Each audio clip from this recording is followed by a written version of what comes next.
when students won't be able to enroll in college next spring because of an enrollment freeze, and when Santa Clara County students may no longer be guaranteed a spot at their home campus of San Jose State.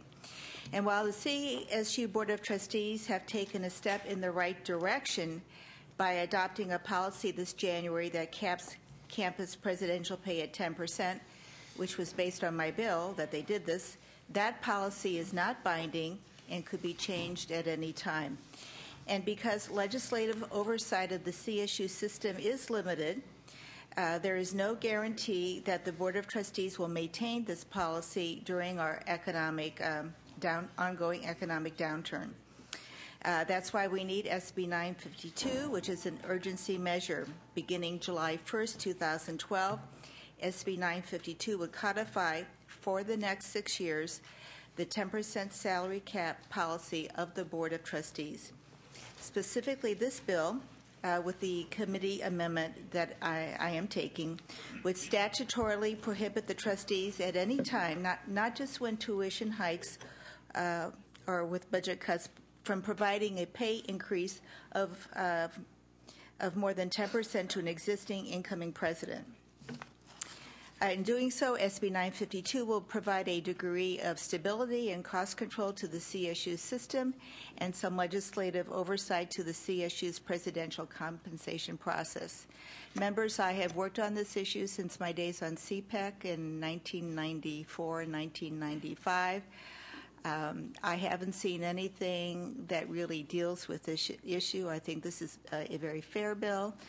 The 6-year sunset to July 1st, 2018 would allow sufficient time for the economy to recover, at which time the legislature can reevaluate if and how the cap should be adjusted.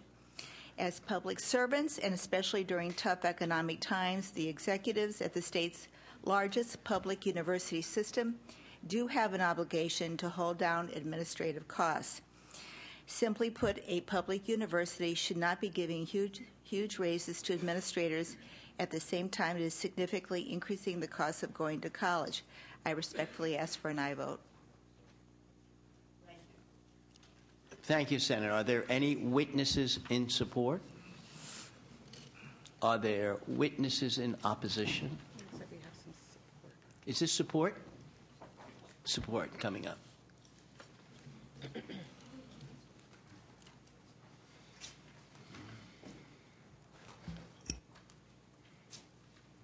You're on. Thank you, Mr. Chairman and members. Andrew Antwi here today on behalf of the California Faculty Association. We support this measure, any measure that would help address the compensation issues and bring some consistency to university policy and inject some reality into the decision making on this issue is something we heartily support. Thank you. Witnesses in opposition?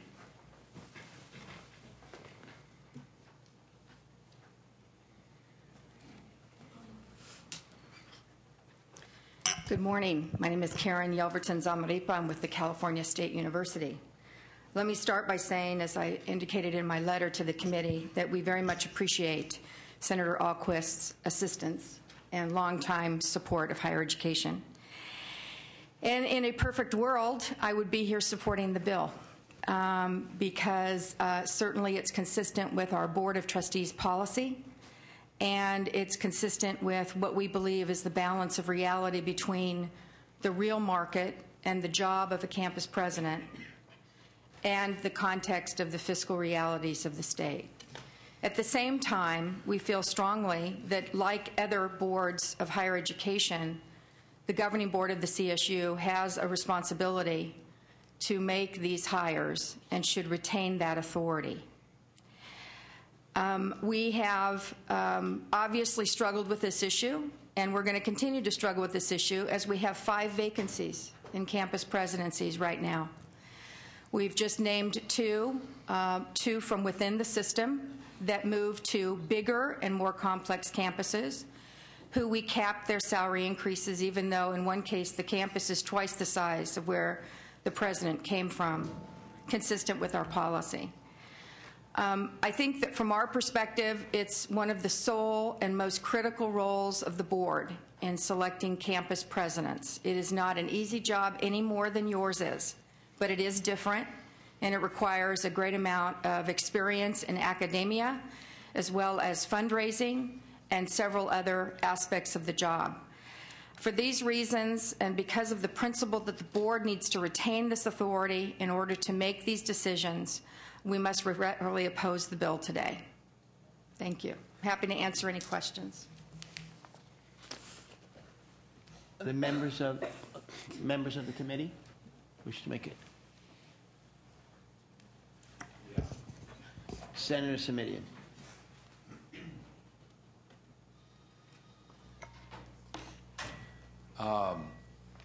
First, kudos to Ms. Ahlquist for her long-time interest in this issue and for staying with it over the years to have an impact here at I think, a critical time. Senator Ahlquist, as you know, and Ms. Zamarripa, as you know, and for members who don't know, I represent a highly educated, relatively prosperous district in the state of California. I am prepared to say, without entering into a challenge with any of my colleagues, that support for higher education is as high in my district as it is anywhere in the state of California. That being said, as someone who has been an advocate for additional funding for higher education at every level, I got to tell you, the real world experience I have when I go home is that I'm trying to explain to people why the system needs more money when they pick up the newspaper and read about increase after increase after increase at this level. The system has shown itself, in my judgment, to be tone deaf and is its own worst enemy when it continues to move forward without regard for the impact this has not only on morale at the campuses, but on the public's willingness to step up and support higher education at the level that I think is required and necessary. So this is one of those times when I'm left shaking my head that people are, in my observation in recent years, getting in their way time after time after time. We're out trying to convince, many of us are out trying to convince the voters of California that additional resources are necessary to fund public education at the level that is sufficient to make us a globally competitive state.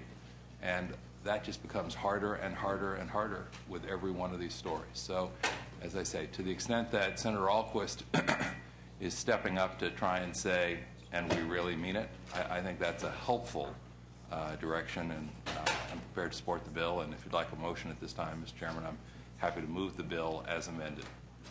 Bill has been moved by Senator Simitian as amended. Senator Blakesley. Thank you, Chair. Appreciate it. I've really wrestled with this bill.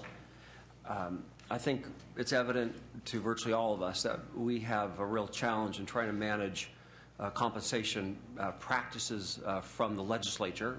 There is, in fact, a body that has that responsibility, and we had a recent appointment discussion, which I think helped show the concerns in the state Senate with regard to the policies on compensation when it came to the failed appointment of a particular trustee.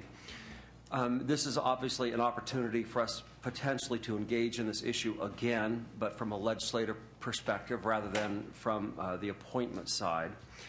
And what I will share in terms of a concern with this bill is whether or not it goes far enough on dealing with this problem of compensation during a time of decreasing budgets and increasing tuition. As I understand it, something like 14 of the 16 bargaining units that are active in our CSU system have received increased salaries to the tune of $51 million since 2008. So one of the concerns I have is that this legislation, as I understand it, is speaking to a very narrow slice of the issue, specifically compensation on newly hired presidents or executives, I guess the term of art. I think it's the administrator, just the chief executive officer, or just the presidents, I believe. Just the presidents. So in wrestling with this, I have the highest respect for the author. I'm not convinced this goes far enough for me to be comfortable supporting it. So I don't want my lack of support to be interpreted as disregard for the concern, but believe perhaps a stronger effort needs to be considered. And so thank you for the opportunity of sharing my views on this. Are there other members that wish to? I'd like to say I will be very supportive of this bill. I think I'm listening very carefully. I'm like Senator Simitian. I think the operative word was, I thought yesterday's action by the Board of Governors was tone deaf. I think that you don't have to push the envelope as far as you can. I think they tend to do that. And I will be supportive of this bill, but I will just say I'm very surprised by the actions of the board yesterday.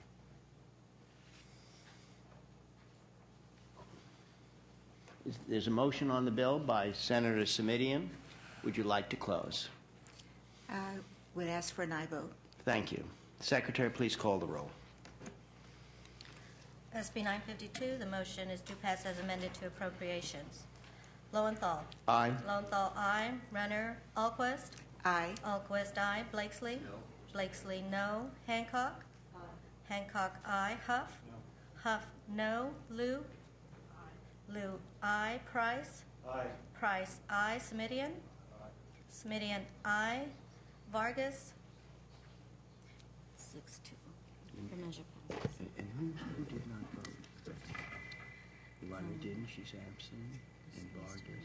And there's a vacancy, so we have a full complement.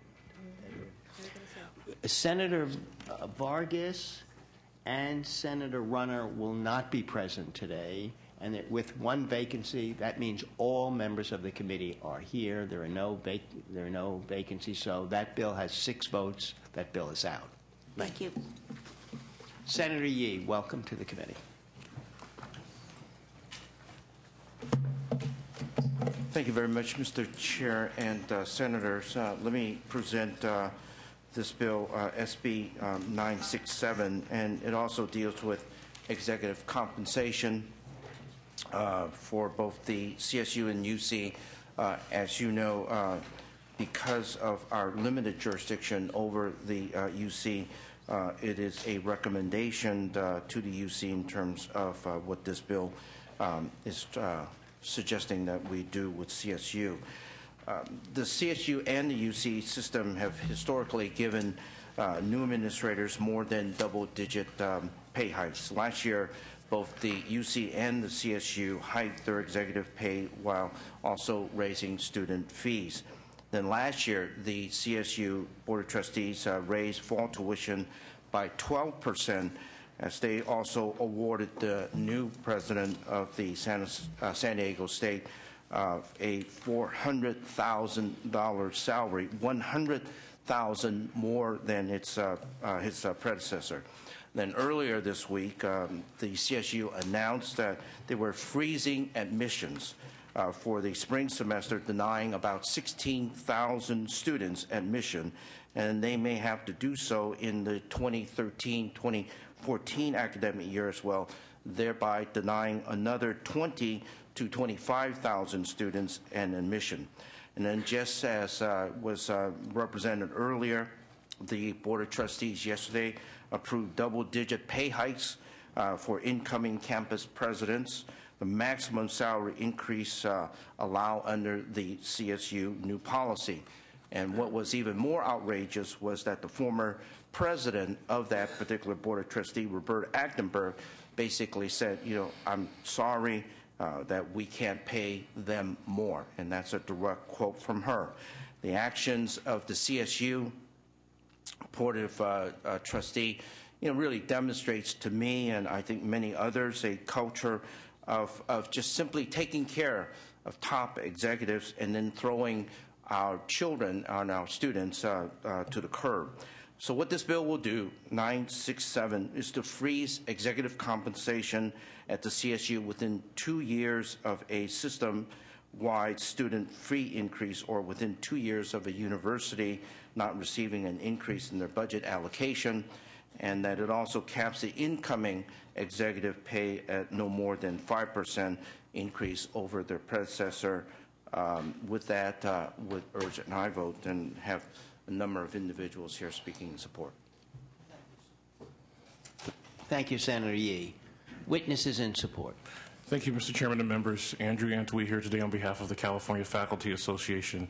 We think SB 967 injects some reality into some of the decision-making that happens at the CSU on compensation issues. We think these factors of fee increases and reductions in general fund spending are the types of things that the university trustees should be considering when they make these decisions. We think having this requirement in state law would help pierce through the bubble that seems to exist around these decisions at the CSU, and for those reasons, the faculty, key stakeholders in the university who've been raising these issues for years believe that it's high time that these factors be formalized, because we've seen that through recent history, sometimes these things get ignored, and that's why we're here. So with those reasons, we support. Janus Norman on behalf of the American Federation of State, County, and Municipal Employees. We support Senator Yee's bill, and we'd echo the comments of the Faculty Association, but we take a slightly different take. The vast majority of our membership within higher education is with the UC system, and we think it's imperative, while not only to address fully statutorily the CSU system, the legislature does make a firm and sound, resounding statement on the way the UC behaves as well, because the same action that the CSU is taking, we think the UC has been just as egregious and just as tone deaf, and we think it's important for the legislature to take a stand on those issues as well. Thank you. Other witnesses in support. Good morning. My name is John Herring, and on behalf of the more than 6,000 academic student employees of California State University's Unit 11, constituting UAW Local 4123, I come before you today to speak in favor of Bill 967. To me, the substance of the bill seems so obvious that it shouldn't even have to be a law, but as we see the heads of our public universities raising administrative salaries by $100,000, $200,000 at a time, it's clear that this law is terribly needed, and it's become obvious we can't depend on our appointed bureaucrats to do what's right. I appreciate the opportunity to put the academic administrators' behavior into context with us, the academic student employees. We're the tutors, the TAs, lab assistants, and discussion leaders that teach at Cal State. Please bear with me. Our last pay increase was in 2007. It was a 4% pay increase. That amounts to about $170 per year for our average member. Our wages teaching at the university on average increased that year to $5,670. All our members must be enrolled students as a condition of employment. While we got a 4% raise that year, the 10% concurrent increase in fees completely erased our raise. Still, with campus mandatory fees, the annual attendance cost was around $4,100. And so our teaching would cover our educational expenses, even taking into account books and parking. To cover living expenses, we could take off-campus jobs, and those likely would be at minimum wage, since most of us are entry-level as students. It would push our average work week to above 85 hours and would gross us about $14,000 a year. Could you try to summarize Okay, that? certainly. The other option would be to take out loans, which had gone up 4.8%, but were subsidized. That same year, the campus presidents got 12.5% raise, more than triple our percentage. Their average raise was $32,387, more than 190 times our $170 raise. So since then, our income stayed flat at $5,670. Our fees have increased from $4,100 to $7,800 a year. We make a little bit more with increased minimum wage, and we're grateful for that, but it doesn't cover the difference in tuition and rents going up with increased bank-owned homes.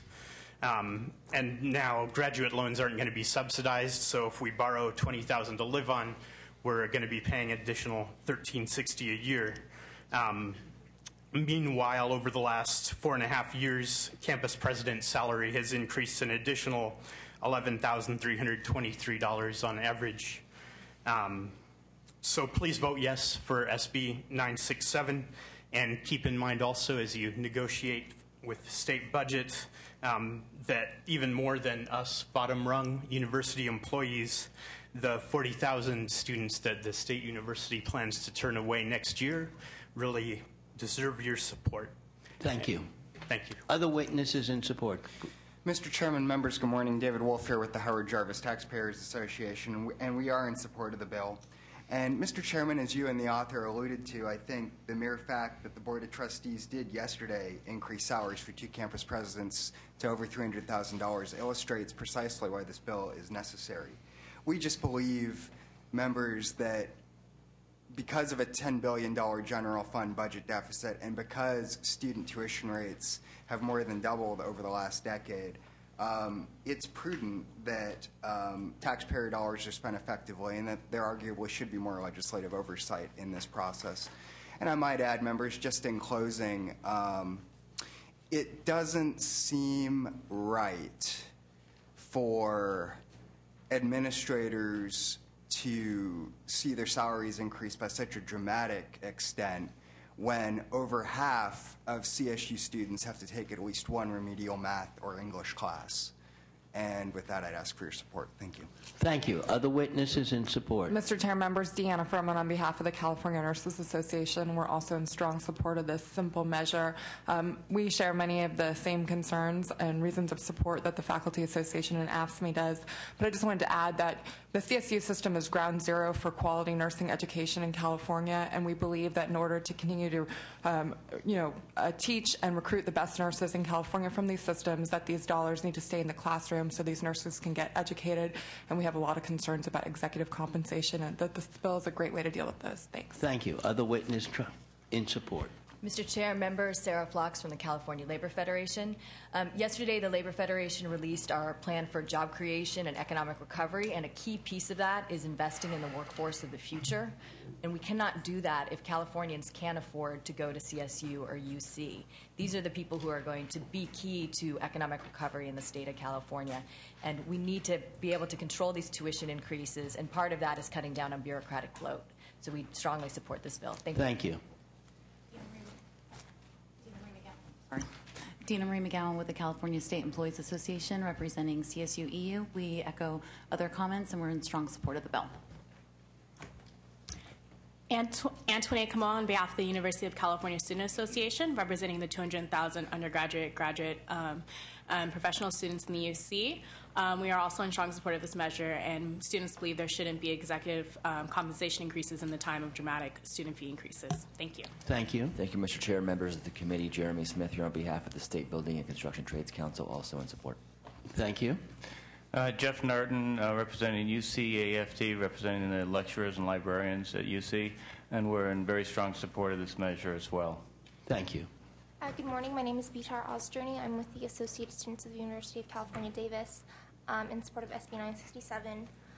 Salary for administrators have been increasing in tandem with student fee increases for years, and we as students are very tired to hear that our services need to be cut and that the only solution is fee increases when it seems that the universities have funds to continuously reward our top administrators.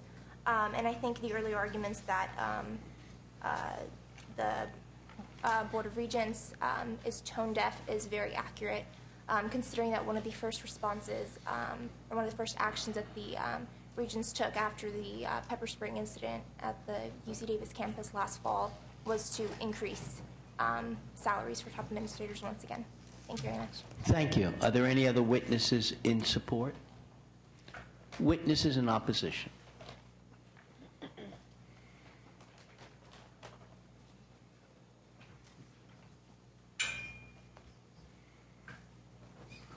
Mr. Chair and members, Karen French representing the University of California. UC is opposed to SB 967 as we have been to similar measures that have been introduced in the past.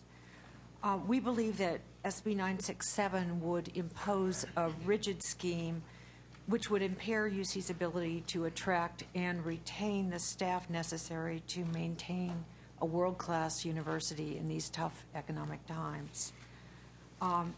We would like to note that the university anticipates that it will be asking the Board of Regents to adopt a policy that will restrict public funding for highly compensated senior officers and faculty hired in the future. Because this provision is part of a larger long-term funding plan that the university is discussing with the administration and which we are looking forward to working with you on its implementation, we hope to be able to share this proposal with you in the very near future. I would like to note that almost all of our top administrators have not received a pay raise in nearly 5 years. Now, we would ask that you hold SB 967 in committee. We believe that a more nuanced approach to this issue is important and that this bill is simply too restrictive to be able to implement effectively. Thank you. Thank you. Other witnesses in opposition? Karen Yelverton Zamarip with the California State University. You've seen me before. We obviously have concerns about SB 967, primarily because it's so restrictive and certainly does not provide any flexibility, whether deserved or not, to the Board of Governors and the Board of Trustees. I think that I just need to acknowledge and understand the concerns that everyone has. Appreciate it. I just want to be clear that I appreciate the concern about the Board of Trustees' action and the belief that we're tone deaf. I respect that and am not surprised by it. But I also want to be clear that the decisions that the board is talking about making were not made without real sincere concern about what the funding levels for the university are going to be. And taking more students than we can be funded for, while it is bad optics and bad juju and bad tone deafness, the decisions that the board is struggling with are in direct relationship to losing 35% of our base budget in the last 2.5 years.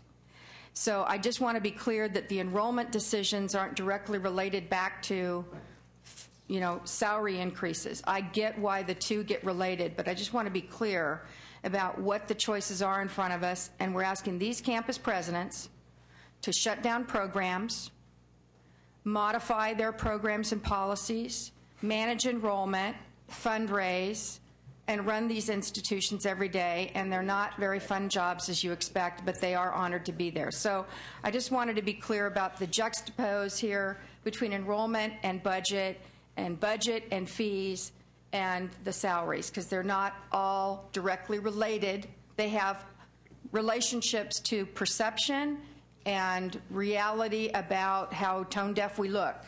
But I just want to be clear that those decisions are related in part, in great deal, to the budget that we have all struggled with in this state. Thank you. Senator Huff. Let's bring it back. I believe, Senator, just excuse me, are there any other witnesses in opposition? Senator Huff. Thank you, Mr. Chairman. This is a tough issue, clearly, and this is the second bill on the same subject, different methods of trying to cope with it. In the governor's letter to chairman of the board at CSU in July, he expressed a concern over the ever-escalating pay packages awarded to the top administrators, and also stressed that he feared that it was setting a pattern for public service that we cannot afford. And since that time, we've continued to see these escalating pay packages, including just yesterday. There's no question that our top administrators have a tough job, clearly articulated by their spokesperson. And yet, we have many public service jobs that have high expectations with significantly less compensation. And as the governor pointed out in his letter, he says the assumption you cannot afford a qualified man or woman to lead the university unless paid twice that of the Chief Justice of the United States, he rejects that notion. Similarly, we have four-star generals or admirals serving in our armed forces after 30 years that have a base salary of $209,000. So we find ourselves knowing that we need top administrators, needing highly qualified and very specialized administrators, and yet we seem to have an artificial economy that has some pretty interesting inflators that are self-inflicted, because we have set up a competition among different branches of the same university system, or sometimes without, but it is a small field, and unless we as a legislature put some kind of lid on this, recent evidence suggests that it will continue. I'm not a person that likes to have government involved in these types of things, but I just don't see any alternative right now. And so I do support this bill, and I would like to make a motion that we pass this bill. The bill's been moved by Senator Huff. Senator Liu. I just, with all the comments on both Senator Alquist and Senator Yee's bill regarding compensation of our executives at the higher education level, I mean, for me, it just begs the question of the loss that all of us have experienced. I mean, not with something like a CPEC, something that talks about statewide priorities and how we can get to something that's equitable for our whole system. Compensation is part of that, maybe, but for us to be, fighting each other, because we all want a common goal. We all want our kids to be educated. We all want to draw the best and the brightest to our institutions, et cetera. We all have these things we want to do. We just don't have any resources. And yet, for me, bills like this, it's micromanaging, and it's, for me, and it's tying the hands of who we set out to give the responsibility to manage, and yet I agree with you, the optics are really bad. And it's just, it's a conversation that's larger than just this compensation issue. So, I mean, I don't know how to resolve it in terms of this particular bill, which for me, it doesn't resolve it, but it is a frustration. I think the systems would benefit from more, transparency, for lack of a better word, as to what you're facing. It's just not all one side. I've talked to the UCs and said, for the optics, you set a baseline as to what the public compensation can be, and then raise the rest of the money through foundations. I think the CSUs have a more difficult time doing that. But I don't know what the easy answer. There is no easy answer, I guess. So it's frustrating for all of us because we really don't want to see the denigration of our institutions that we have built for many generations, that we want our kids to be beneficiaries of going forward. So I'm a little frustrated about what's going on. That's not a question.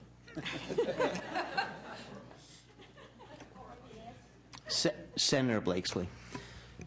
I think I share many of the concerns with this piece of legislation that have been articulated both by the presenters representing the UC, CSU system and my colleagues. Having said that, I do also appreciate the legislature has a certain role when situations like this rise to a certain particular level. I'm going to be supporting this legislation today and hopefully working with Senator Yee to discuss the possibility of either a sunset or a more nuanced approach as we move through the process, which perhaps deals with the myriad of issues that go along with compensation. But I feel that we do need to speak as a body that this has risen to a level that needs our involvement, but we need to do it in such a way that we don't create a legacy of micromanagement, which is why I'll be asking the senator, not today, but in further conversations, to consider a sunset and a more nuanced approach on many of the other elements that go into this compensation question. Senator Hancock. Thank you very much, Senator Lowenthal. I appreciate the remarks of Senator Blakesley just now, because I have been trying to work through in my own mind a number of these issues as well. In general, I am very unhappy about mismanaging any institutions. I think we ought to set goals and hold people accountable. I do believe, however, that executive compensation, not only in institutions of higher education, but throughout our economy, has become symbolic of inequality, of special treatment for top executives, and that what you might call the new economy of inequality, this is a discussion that is just going to be getting started with this issue. I feel especially bad, I'll have to say, about micromanaging our university system because we contribute so little to it, especially UC. I can't remember the exact percentage, but I believe it's smaller than 17%, isn't it? It has gone way, way down in recent years. And I would also note that after making inquiries, I did receive some charts yesterday indicating that salaries are not out of line with what other public institutions and private institutions are paying. That being said,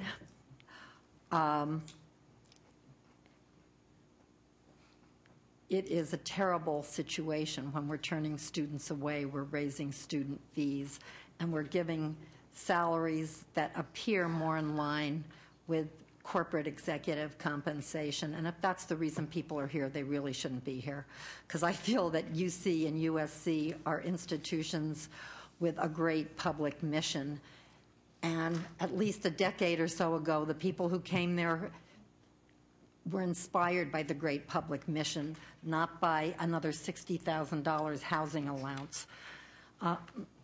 So I will be supporting the bill too, but I hope that there will be changes made. And Senator Yee, I would particularly, it makes me very uncomfortable to restrict what any institution can do with private contributions from foundations. Have you thought about taking that piece of it out and simply dealing with the public portion of what we do? I believe that chancellors now spend about 80% of their time on fundraising, which is a terrible statement, but that is what they do. But if there are private foundations that contribute money for any legitimate reason to a university, why would we want to second-guess that? And that is a question, because I think that would make it a better bill if you took it out. If I can respond, to both Senator Blakesley and Senator Hancock. Plenty of time to respond. So to both Senator Blakesley and to Senator Hancock, I think it would be better to hear all the comments first, because everybody wants to comment. Senator Price. Thank you, Mr. Chairman. I certainly appreciate the intent and spirit of the legislation. I supported legislation similar to this I think you had last year, and it's been an ongoing concern. And I think it is an appropriate area for the legislature to weigh in on in terms of the compensation. I think share the comments that the mixed comments that everyone has that we feel uneasy sometimes about micromanaging, certainly in terms of compensation, where frequently it's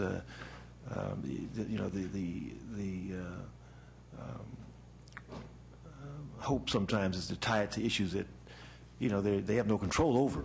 If you're going to tie it to a percentage of the budget or some percentage of something that's kind of wild. But I think it is appropriate that the legislature set the tone. I think this certainly gets the attention both UC and the State University, and I think it begins a discussion that is certainly much broader than just how the salaries are determined, but the kind of tone that's set as well. So I'm going to be supporting it and hopefully continue the discussion as it moves forward.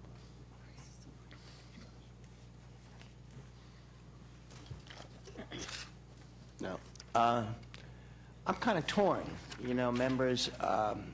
I came today, and I may still do that, planning to support, because I still think it's more appropriate, the Alquist bill. I think that it reflects the proper role that the legislature can play with the CSU without micromanaging too much. I think it's appropriate, and I gladly support that bill given these very difficult times.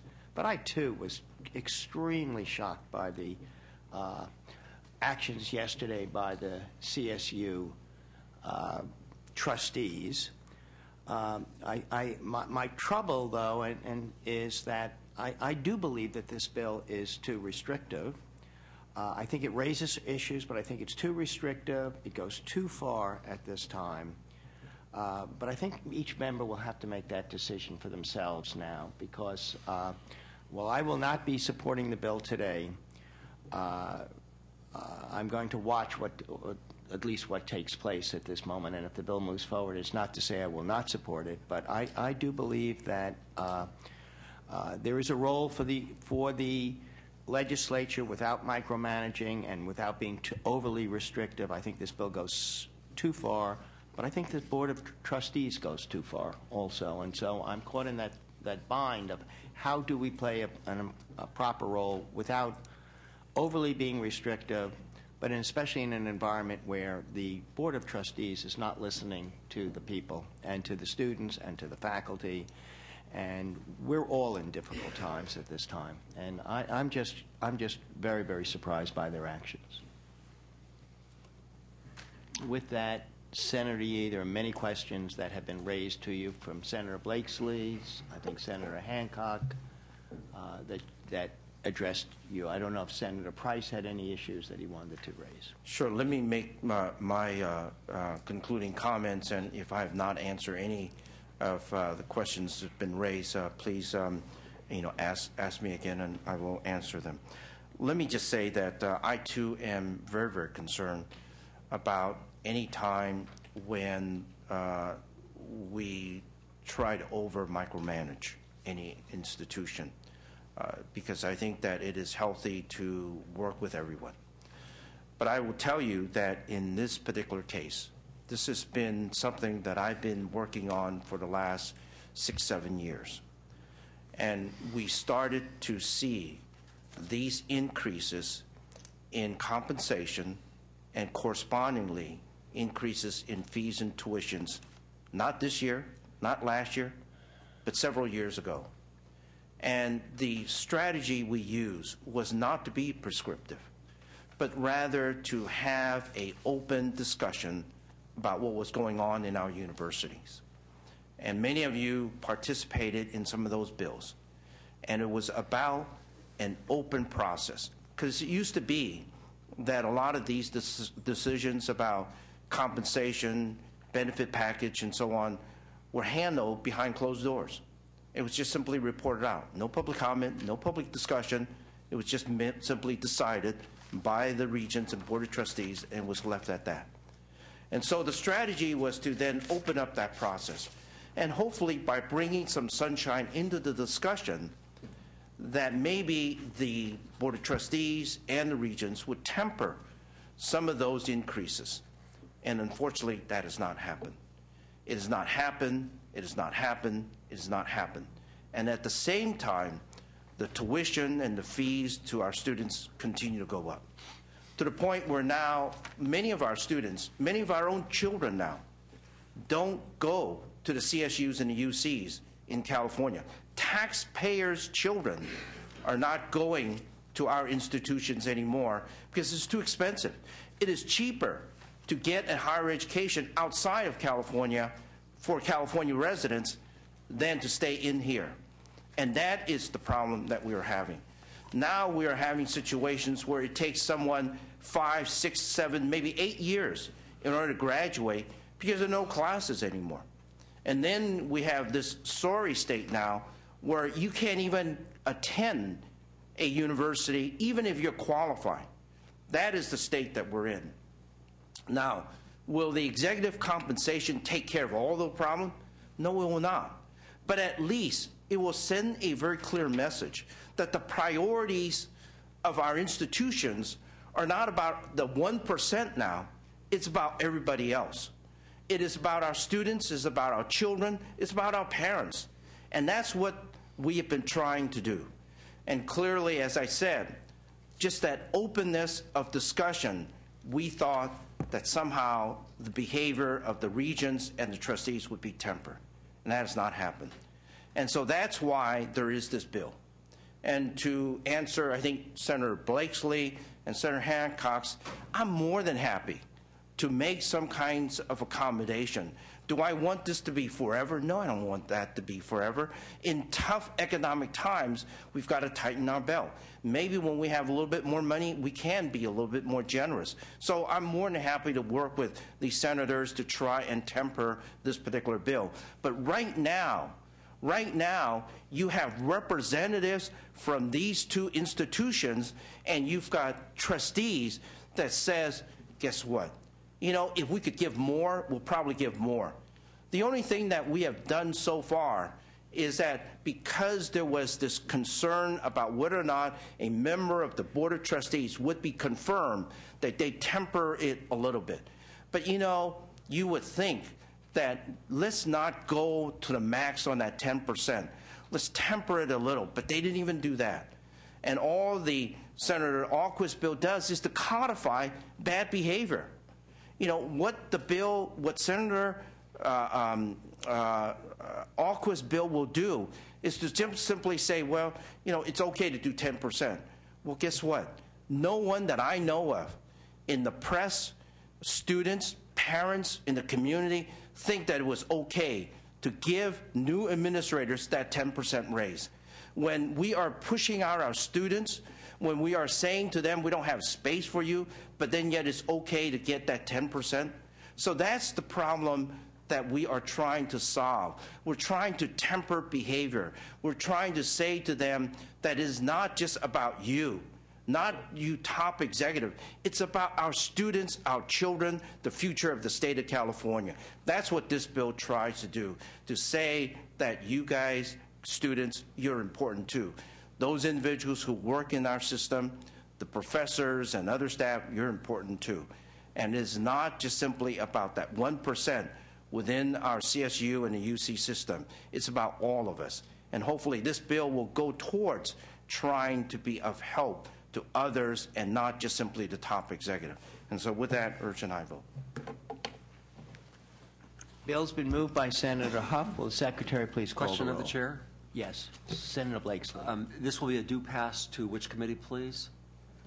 To Appropriations. And are we anticipating an opportunity to engage with the Senator on amendments while it's still in our House? I just wanted clarification from the Chair as to what you heard the author represent.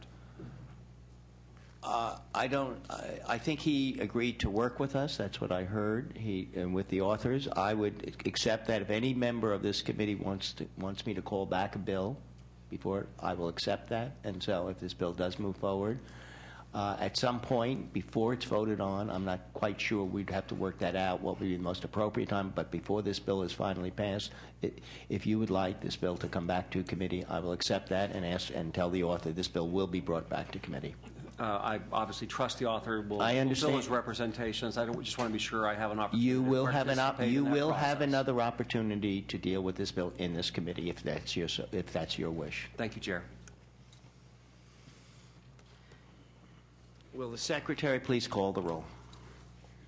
The motion is due pass to Appropriations. Lowenthal, Runner, Alquist, Blakesley. Aye. Blakesley, aye. Hancock? Aye. Hancock, aye. Huff? Aye. Huff, aye. Liu? Price? Aye. Price, aye. Semidion? Semidion, no. Vargas? Alquist, no. Alquist, no. Lou, no. The bill has 4 votes, not sufficient for passage. The bill fails. Reconsideration is granted with. Thank you very much, Mr. Chair. Oh, can you announce that we're not going to have this? We are not going to hear SB 1087 Walters. The author has, at the request of the author, the bill has been pulled. With that, this committee hearing is adjourned.